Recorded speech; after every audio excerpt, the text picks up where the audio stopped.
Good morning, Silvia.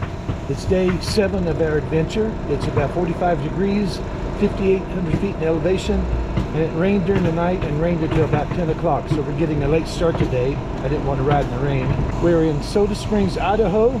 Tonight we will be in Twin Falls, Idaho, and tomorrow is the guided tour that I'm really looking forward to. So let's get on the road.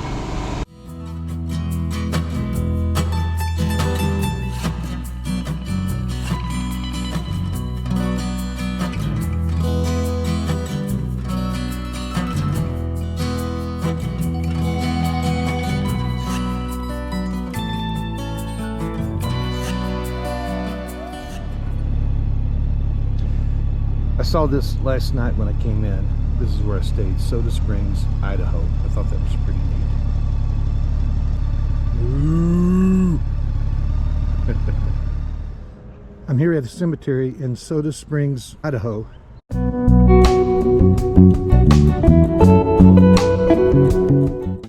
And I'm here to see the wagon box grave. And here's a plaque that talks about it. And talks about the fear of Indians and how that information got back to the east. There were actually more Indians killed along the trail than immigrants. But one skirmish that happened here in 1861, an entire family was killed. 3 trappers discovered their remains. There were no eyewitnesses to the killings, but they figured that the family had stayed behind when the train left out in the morning to look for their horses that had wandered off during the night. And the trappers found the 3 of them dead. Their bodies were put together in the wagon box and buried on the spot. And later their remains were moved to the cemetery. So I'm going to see if I can find the wagon box grave. Okay, I found it.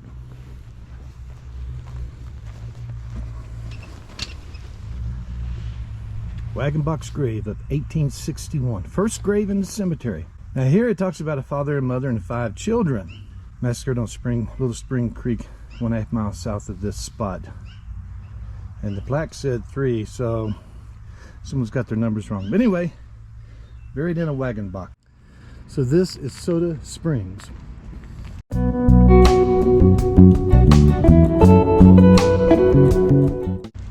And it actually was created in 1937 when the city fathers, intent on locating hot water for a community swimming pool, unwittingly drilled into the mountain in front of you, unleashing a 100-foot geyser and startling local residents.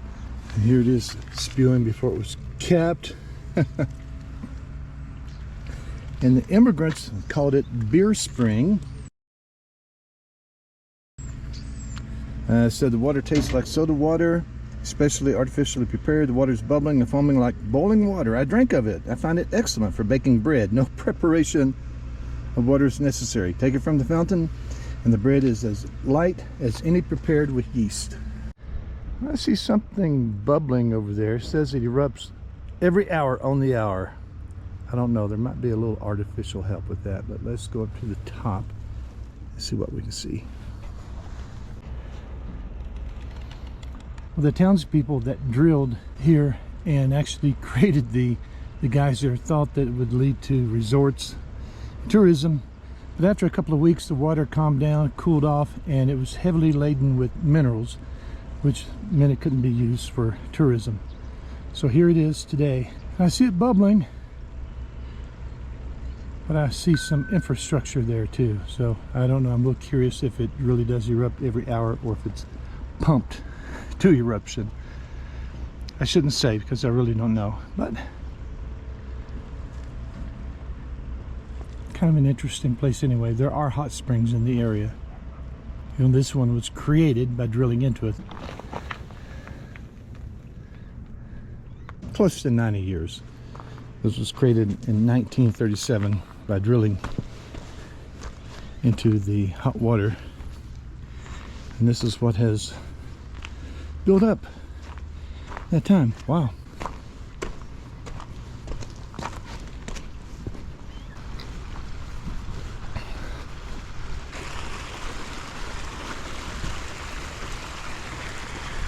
See if it feels warm.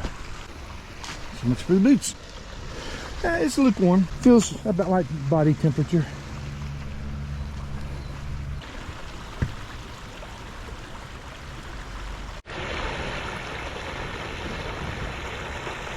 So that's it for the Soda Springs in Soda Springs, Idaho.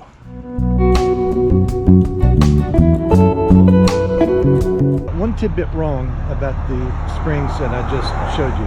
That was a man-made spring in 1937. So when I was talking about beer spring and the water and making bread with the water, it wasn't from that spring. It's from springs that are drowned by the reservoir right over there. One name was Steamboat Spring because it made sounds exactly resembling a high pressure steam engine. Now they're both drowned by the lake. Okay, this appears to be the real deal. It looks like other ruts and swales that I've seen on the Oregon Trail.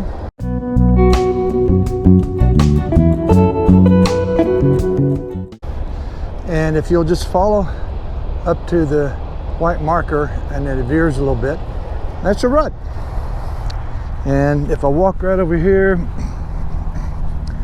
it's like there's some more right through there.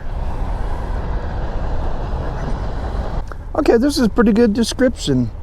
Talks about the wagon box, 4 feet wide, 3 feet deep, 10 to 12 feet long, and the weight was 16 to 1,800 pounds. 2-track depressions provide evidence where wagons once rolled across mostly level ground. Elsewhere, there are deeper depressions with sloping sides called swales, often found on slopes and at the crests of hills where oxen dug in their hooves and strained to pull their heavy load. And it talks about that often you'll see multiple ruts or swales side by side, and they did that whenever the wagons were able to. They would spread out wider instead of traveling right behind one another because dust was horrible. From what I've read, dust could be inches deep and run like water. Here's Silvia, and there's another rut right above my helmet going the other way. It's rainy, cloudy, cold. That's okay. Yeah, and at this point in the trail is still considered the Oregon Trail and California Trail. One of the branches of the California Trail exit the Oregon Trail further down the road, either today or tomorrow. I'm not sure, but we will reach that point. All right, let's move on down the trail. Okay, I'm still near Soda Springs, Idaho, and here's a cutoff that I want to show you on a map.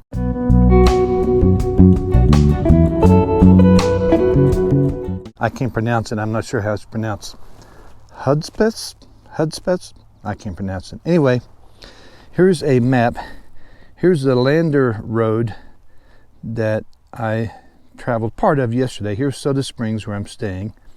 Trail normally goes up to Fort Hall and then down along the river. Well, this little short cutoff here was developed, and it doesn't look like it really would help. It doesn't help that much because there were 4 mountain ranges they had to cover, and it consumed more time than just going the normal route. But the things that you had to consider, the main trail had a number of difficult crossings. Anytime you had to cross a river, things got interesting. Drownings, people, animals, losing wagons. And the shortcut had lots of good wood. The main trail just had sagebrush, and that wasn't apparently preferred for cooking. They wanted real wood. And grazing for the cattle, oxen, was better on the shortcut. So there were reasons for taking a shortcut versus staying on the normal established trail. Here's a monument shaped like the state of Idaho. It says, in honor of William Henry Harrison of Massachusetts, who lost his life on the Oregon Trail about 1850. This was erected by his niece in 1931. 1 mile southwest near the river Precipice is a monument on the site of the massacre in 1860 of 16 men, women, and children. And there's no markers for the actual cut off itself, so nothing to show you there. Just outside of Soda Springs, Idaho.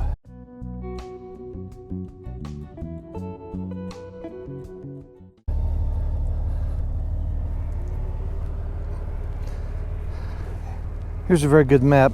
Here's the Hudspeth cutoff going through here. Here's the traditional Oregon Trail. It goes up to a place called Fort Hall and then comes down through here. So in 1841, John Bidwell and John Barlison became the first American immigrants to undertake a wagon crossing from Missouri to California.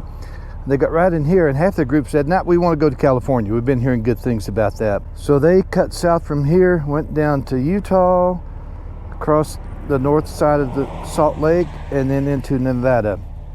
And apparently that did not work out too well, because that wasn't an established route. The traditional California route, if you didn't go down to Fort Bridger over here and go to Salt Lake City, the traditional California route was to continue with the Oregon Trail over off the map here somewhere, and then split and go down to California, down into Nevada through the Humboldt River.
I'm not too far west of Pocatello.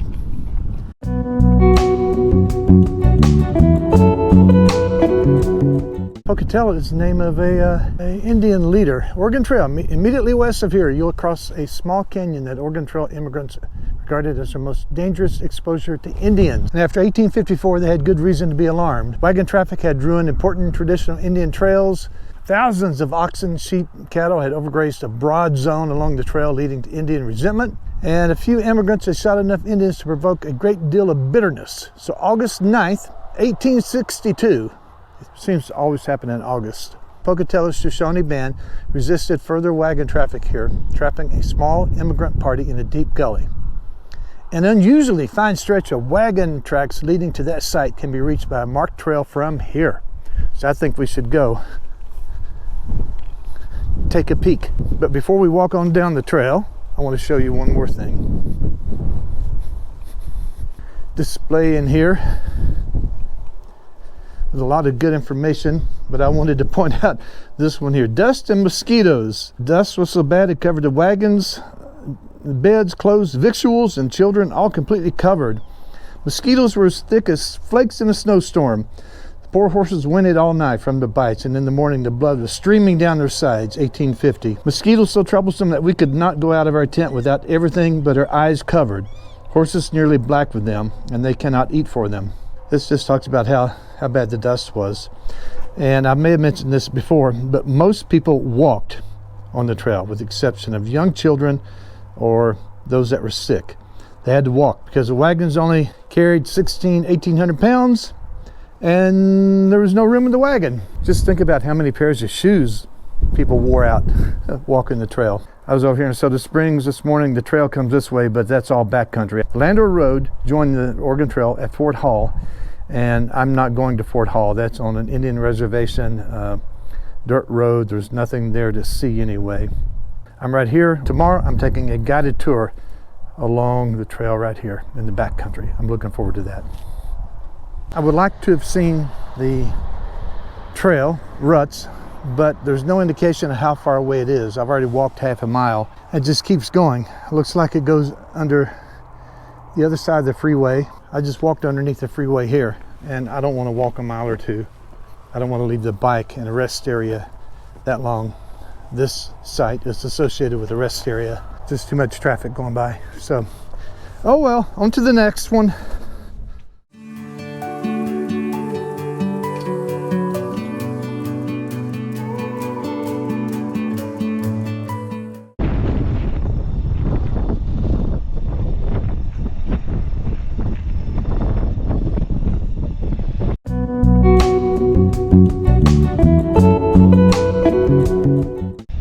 Back in January, when I was sitting in my robe at my desk planning this trip, the plan was to get out my drone and fly along the ruts for a mile or two. This sign says that these are some of the best remaining trail ruts in Idaho, and they can be seen for 8 miles back that way. My drone can handle about 25 miles an hour, and I think this wind is gusting higher than that. So no drone footage today. And there's an organization, they've taken T-rails and placed them all along the Oregon Trail at different spots, and they always have a little plaque with an engraving on it. And this one simply talks about the stretch of trails that go that way. Right here, there's a swale, and there's a marker for the trail. At the other end, 8 or 9 miles that way, is a place called Parting of the Ways. And that's where the official California trail leaves the Oregon Trail. So you've been traveling with people for months from Independence, Missouri. You've helped bury relatives along the trail. You've doubled up your teams to pull wagons up hills, across rivers. You've depended on one another and become good friends. And now, at the parting of the ways, you'll probably never see those people again. So I bet it was kind of a bittersweet place on the trail. So from here on out, it's not the Oregon-California Trail combined. It's simply the Oregon Trail all the way to Oregon City. Let's see if we can make a U-turn and get back on the trail.